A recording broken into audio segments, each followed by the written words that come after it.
Yo, what's up guys? Magandang araw sa inyong lahat. Unang-una, gusto ko lang magbigay ng isang malaking congratulations sa lahat ng bumubuo ng Bugu First Motor Power Showdown o Drag Race.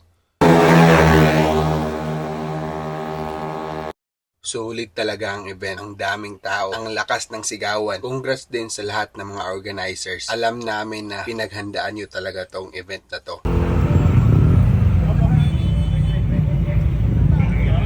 Lahat maayos mula registration, safety, race setup, at pati sound system. Ang ganda ng pagkaka-organize. Saludo kami sa inyo. At syempre, maraming salamat din sa sponsor, Michelin. Kung wala ang suporta ninyo, hindi magiging ganito kalupit ang event. Kaya, thank you sa tiwala at sa motor community dito sa Bugu.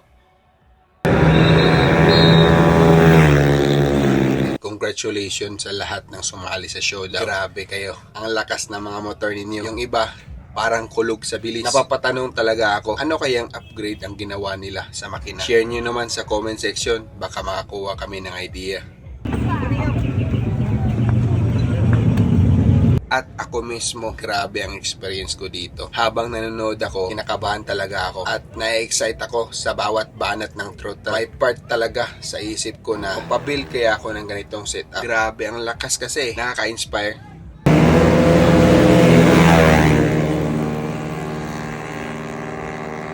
Sa mga nanonood, kumusta naman ang experience ninyo? Kung may pictures kayo or video, comment nyo naman sa comment section at i-share yung highlights ninyo. Mas masarap balik-balikan pag lahat tayo nagkikwentuhan tungkol sa ingay, bilis at galing ng mga riders. Hanggang ngayon, na-amaze pa rin ako. Ang daming nanonood, punong-puno ang venue at bawat hataw ng motor, sabay ang sigaw ng mga tao. Iba talaga ang hatak ng drag race. Hindi lang ito laban ng makina, kundi laban ng puso at diskarte.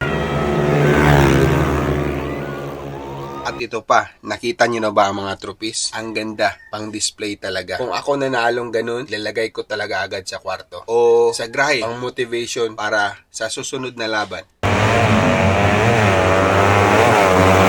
At sa lahat ng organizers, sponsors, riders, at sa lahat ng nanonood, maraming salamat at congratulations. Ride safe, kita-kits sa sunod na banat.